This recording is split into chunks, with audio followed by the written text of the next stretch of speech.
नमस्कार दोस्तों भारत और वेस्ट इंडीज के बीच खेले गए पहले टेस्ट मैच के पहले दिन ही मोहम्मद सिराज और जसप्रीत बुमराह के साथ साथ कुलदीप यादव ने अपने तूफानी गेंदबाजी से ऐसी तबाही मचाई कि वेस्ट इंडीज की पूरी टीम ताश के पत्तों की तरह बिखर गई। जी हाँ दोस्तों, इस वीडियो में हम आपको भारत और वेस्ट इंडीज के बीच में खेले गए पहले टेस्ट मैच के पहले दिन की पूरी हाइलाइट्स को बताएंगे। अगर आपको भी टीम इंडिया और वेस्ट इंडीज के बीच में खेला गया टेस्ट का पहला महामुकाबला पसंद आया हो तो हमारी इस वीडियो को दिल से एक लाइक जरूर कर दीजिए। आज हमारी इस वीडियो का लाइक्स टारगेट सिर्फ 400 लाइक्स का है, तो हमारी इस वीडियो को लाइक्स करना बिल्कुल मत भूलिएगा। अब ज्यादा समय ना लेते हुए हम आपको सीधे हाइलाइट्स को दिखाते हैं। दोस्तों, जैसा कि आप सभी को पता ही है कि एशिया कप 2025 समाप्त हो चुका है और टीम इंडिया एशिया कप 2025 की चैंपियन बन गई है। लेकिन दोस्तों, एशिया कप के समाप्त होते ही अब भारतीय टीम वेस्ट इंडीज के साथ 2 मैचों की टेस्ट सीरीज खेल रही है। एशिया कप में धमाकेदार प्रदर्शन करने के बाद अब भारतीय टीम इंडीज को भी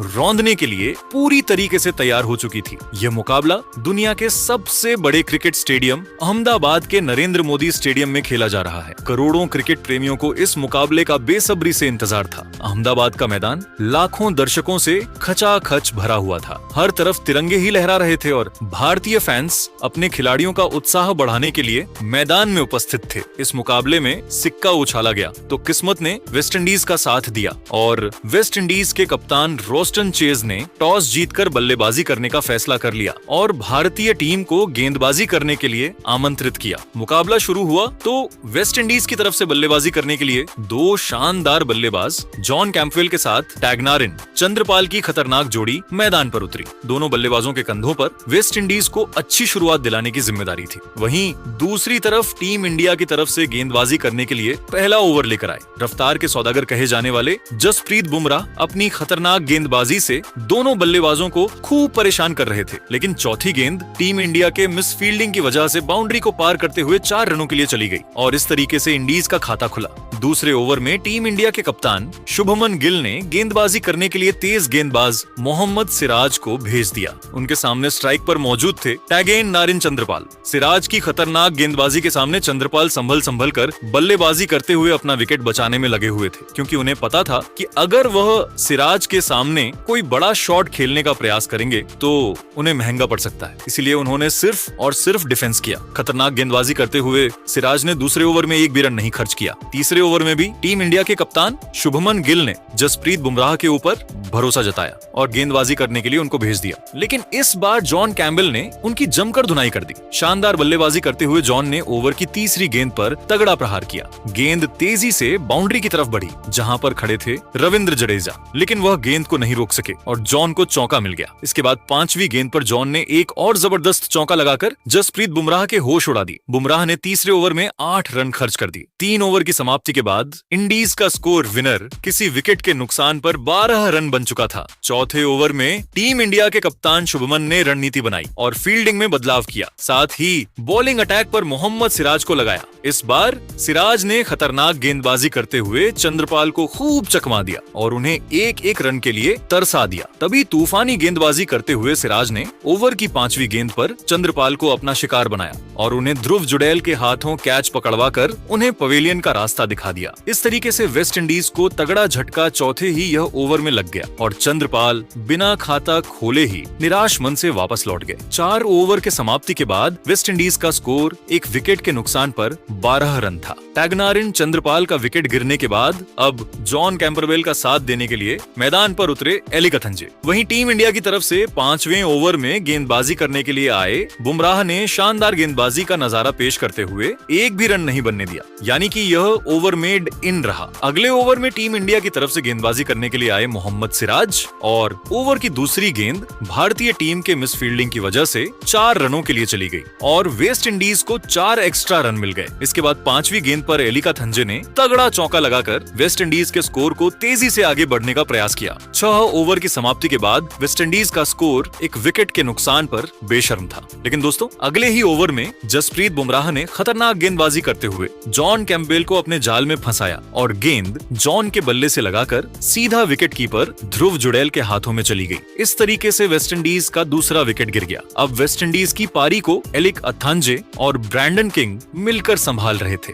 मैदान पर उतरते ही ब्रैंडन किंग ने अगले ही ओवर में लगातार 2 जबरदस्त चौके लगाकर वेस्ट इंडीज के स्कोर को रॉकेट की रफ्तार से आगे बढ़ाया। 9वें ओवर में टीम इंडिया की तरफ से गेंदबाजी करने के लिए आए जसप्रीत बुमराह, जहां पर एलिकथांजे ने भी एक चौका जड़ दिया। ब्रैंडन किंग तेजी से रन बटोरते हुए इंडीज के स्कोर को आगे बढ़ा रहे थे। लेकिन दोस्तों, 10वें ओवर में टीम इंडिया के कप्तान शुभमन गिल ने गेंदबाजी करने के लिए मोहम्मद सिराज को भेज दिया। हालांकि ओवर की 5वीं गेंद पर ब्रैंडन किंग ने चौका लगा दिया, लेकिन इसके बावजूद सिराज ने हिम्मत नहीं हारा और इस चौके का बदला लेते हुए ओवर के अंतिम गेंद पर ब्रैंडन किंग को क्लीन बोल्ड करके उन्हें पवेलियन का रास्ता दिखा दिया। इस तरीके से ब्रैंडन किंग के रूप में वेस्ट इंडीज को तीसरा बड़ा झटका लग गया। ब्रैंडन किंग का विकेट गिरने के बाद अब एलिकथांजे का साथ देने के लिए मैदान पर उतरे खुद कप्तान रोस्टन चेस। लेकिन दोस्तों, इसके बाद भी भारतीय गेंदबाजों, खासकर मोहम्मद सिराज का तूफान जारी रहा और उन्होंने खतरनाक गेंदबाजी करते हुए 12वें ओवर में एलिकथांजे को अपने जाल में फंसाया। एलिकथांजे ने बड़ा शॉट खेलने का प्रयास किया और गेंद सीधा के एल राहुल के हाथों में चली गई। इस तरीके से सिराज ने अपने इस पारी का तीसरा विकेट झटक लिया और वेस्ट इंडीज को चौथा झटका दे दिया।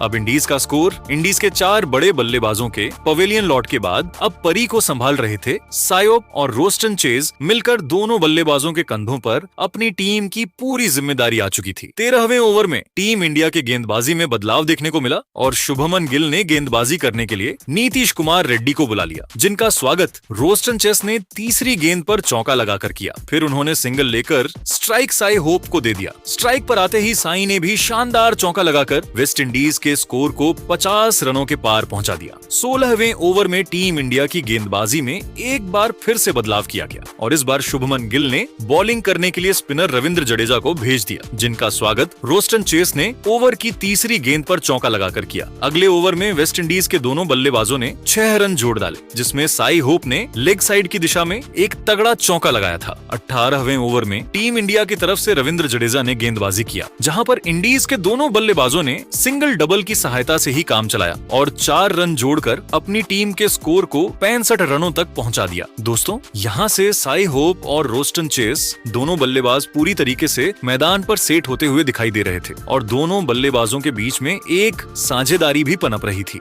इसके बाद अगले कुछ ओवरों के बीच में भी दोनों बल्लेबाजों ने समझदारी के साथ बल्लेबाजी करते हुए तेजी से रन बटोरे और अपनी टीम के स्कोर को 81 रनों तक पहुंचा दिया। 22वें ओवर में टीम इंडिया के कप्तान शुभमन गिल ने स्पिन के जादूगर कुलदीप यादव के हाथों में गेंद को थमा दिया। कुलदीप अपनी तूफानी गेंदबाजी से रोस्टन चेस को खूब चकमा दे रहे थे, लेकिन ओवर के अंतिम गेंद पर रोस्टन चेस ने चौका लगा दिया। अगले ओवर में रविंद्र जडेजा गेंदबाजी करने के लिए यहाँ पर वेस्ट इंडीज के दोनों बल्लेबाजों ने 2 रन जोड़े। 24वें ओवर में भारतीय कप्तान शुभमन ने रणनीति बनाई और फील्डिंग में बदलाव किया, साथ ही बॉलिंग अटैक पर कुलदीप यादव को लगा दिया। कुलदीप ने इस बार आते ही ओवर की दूसरी गेंद पर साई होप को क्लीन बोल्ड करके उन्हें पवेलियन का रास्ता दिखा दिया। इस तरीके से इंडीज का 5वां विकेट गिर गया। अब इंडीज का स्कोर 5 विकेट के नुकसान पर 89 रन था। दोस्तों, इसी के साथ पहला सेशन खत्म हुआ और लंच ब्रेक हो गया। लंच के बाद दूसरा सेशन शुरू हुआ तो वेस्ट इंडीज की तरफ से बल्लेबाजी करने के लिए नए बल्लेबाज जस्टिन ग्रीव्स मैदान पर उतरे। उनके चेहरे पर विकेट गिरने का दबाव बिल्कुल भी नहीं दिख रहा था और मैदान पर उतरते ही उन्होंने तगड़ा चौका लगाकर अपना खाता खोला। 25 ओवर की समाप्ति के बाद वेस्ट इंडीज का स्कोर 5 विकेट के नुकसान पर 98 रन था। 26वें ओवर में टीम इंडिया की तरफ से एक बार फिर से विकेट की तलाश में कुलदीप यादव ने गेंदबाजी किया और उन्होंने खतरनाक गेंदबाजी करते हुए इस बार सिर्फ और सिर्फ 1 रन ही खर्च किया। 27वें ओवर में टीम इंडिया के कप्तान शुभमन गिल ने मोहम्मद सिराज के ऊपर भरोसा जताया और बॉलिंग अटैक पर होने लगाया। इस बार सिराज की खतरनाक गेंदबाजी का शिकार रोस्टन चेस बने गेंद उनके बल्ले से लगकर ध्रुव जुड़ैल के हाथों में चली गई। इस तरीके से इंडीज का 6ठा विकेट गिर गया। रोस्टन चेस अपनी टीम के लिए 4 चौके की सहायता से सिर्फ 24 रन बनाकर वापस लौट गए। 27 ओवर की समाप्ति के बाद इंडीज का स्कोर 6 विकेट के नुकसान पर 109 रन था। टीम इंडिया के गेंदबाजों ने खतरनाक गेंदबाजी करते हुए इंडीज की टीम को पूरी तरीके से जकड़ कर रखा था। हर तीसरे चौथे ओवर में इंडीज के विकेट गिर रहे थे और ऐसा लग रहा था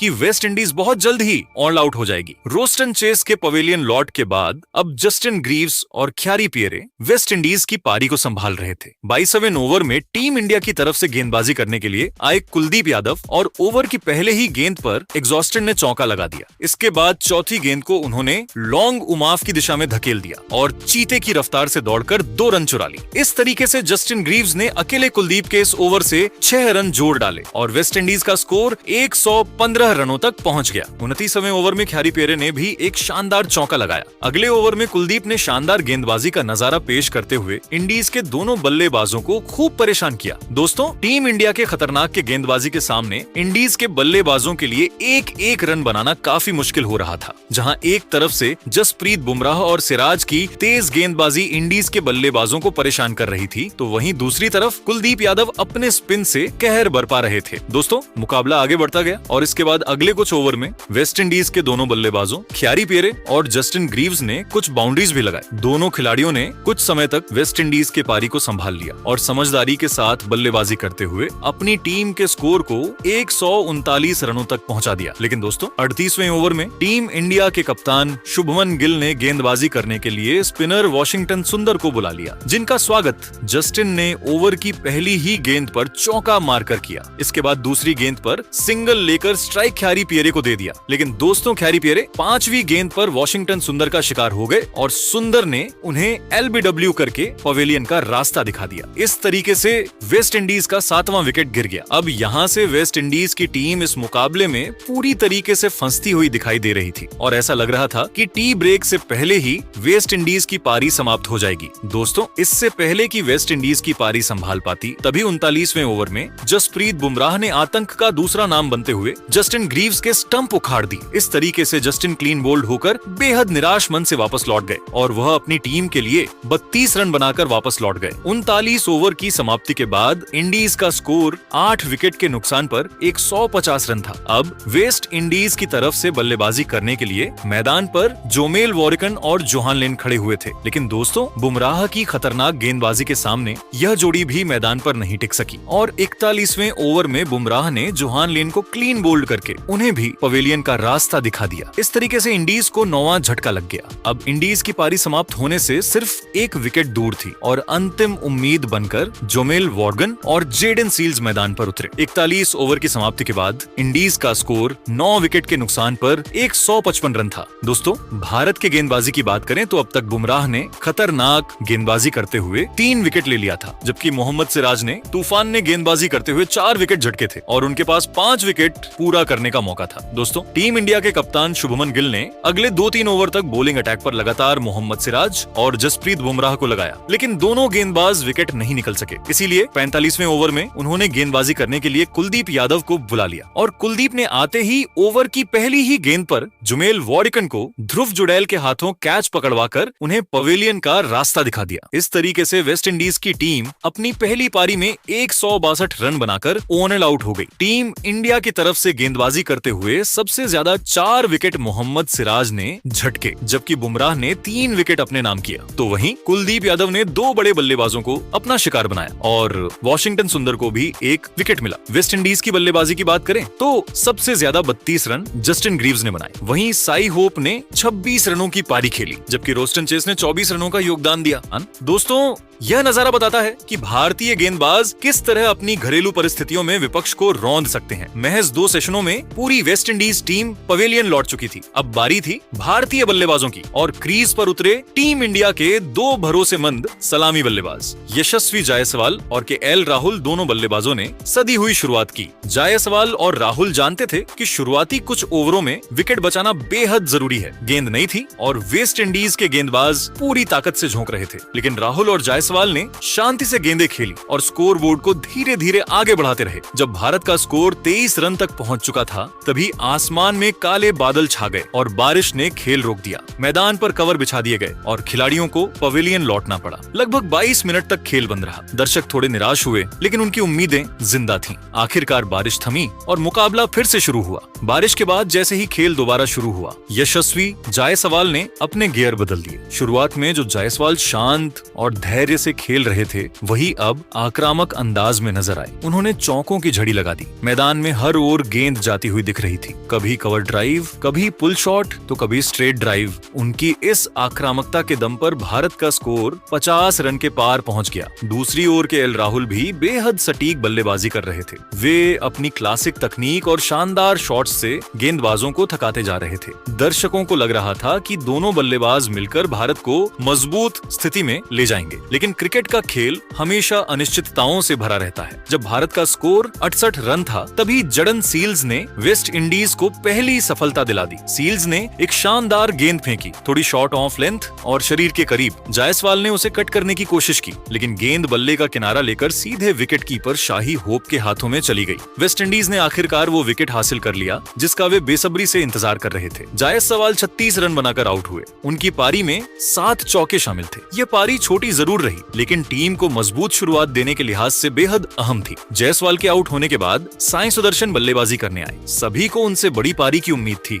लेकिन वेस्ट इंडीज के कप्तान रॉस्टन चेस ने तुरंत उन्हें झटका दिया। चेस ने एक तेज और सीधी गेंद फेंकी जो तेजी से स्किड होकर सीधे मिडिल स्टंप की ओर गई। सुदर्शन ने बैकफुट पर जाकर शॉट खेलने की कोशिश की, लेकिन गेंद उनकी बैक लेग पर जा लगी। अंपायर ने तुरंत उंगली उठा दी और सुदर्शन सिर्फ 7 रन बनाकर आउट हो गए। भारत का दूसरा विकेट 90 रन के स्कोर पर गिर गया। अब बल्लेबाजी करने आए टीम इंडिया के कप्तान शुभमन गिल। गिल ने आते ही अपना क्लासिक अंदाज दिखाया। उन्होंने पहला चौका जरा और भारत के 100 रन पूरे कर दिए। दूसरे छोर पर केएल राहुल बेहतरीन लय में नजर आ रहे थे। उन्होंने लगातार बाउंड्री लगाकर अपनी बल्लेबाजी से इंडीज के गेंदबाजों पर दबाव बनाए रखा। राहुल धीरे धीरे अपने अर्धशतक की ओर बढ़ रहे थे। राहुल ने धैर्य से खेलते हुए 101 गेंदों पर अपनी शानदार अर्धशतक पूरा किया। हालांकि उन्हें बीच बीच में क्रैम्प्स की दिक्कत आई, लेकिन उन्होंने बल्लेबाजी जारी रखी। दिन का खेल खत्म होने तक भारत ने 121 रन बनाए और सिर्फ 2 विकेट खोए। राहुल 53 और शुभमन गिल 18 रन पर नाबाद लौटे। अब भारत वेस्ट इंडीज से केवल 41 रन पीछे है और मैच पर मजबूत पकड़ बना चुका है। तो दोस्तों, आप टीम इंडिया के आज के इस प्रदर्शन को